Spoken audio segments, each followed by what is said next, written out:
Yo me llamo Daniel, soy un zagal que va a nacer en Aguilar. Dichos ya no hay pocos, va a ser el último zagal que va a nacer allí en Aguilar. Después mi hermana va a ser la última zagala. Y pues bueno, han tenido la desgracia de tenemos que cambiar de lugar. Nos van a cerrar la escuela, se nos van a acabar los medios de vida allí para poder seguir bien como habían seguido bien hasta entonces, y nos van a tener que bajar a vivir a Santa Lestra.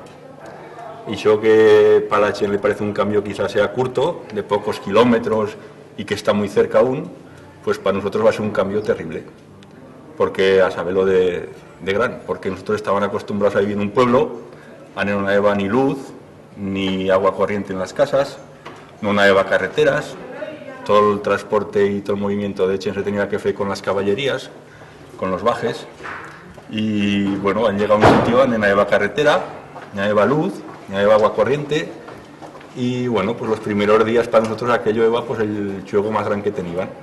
Encender, apagar luces, miramos los coches a la carretera, y por allí estábamos, escuchar la radio ahí que en Aguilar pues sí que tenían uno, pero marchaba solamente unas horas, porque como dependían de unas pilas pues no se gastaban, o sea, los tenían apagados todo el día solamente para poderlos emplear un rato por la tarde cuando estaban todos juntos en casa. Antes de irme a dormir pues escuchaba un rato la radio y eso era la diversión que teníamos nosotros allí.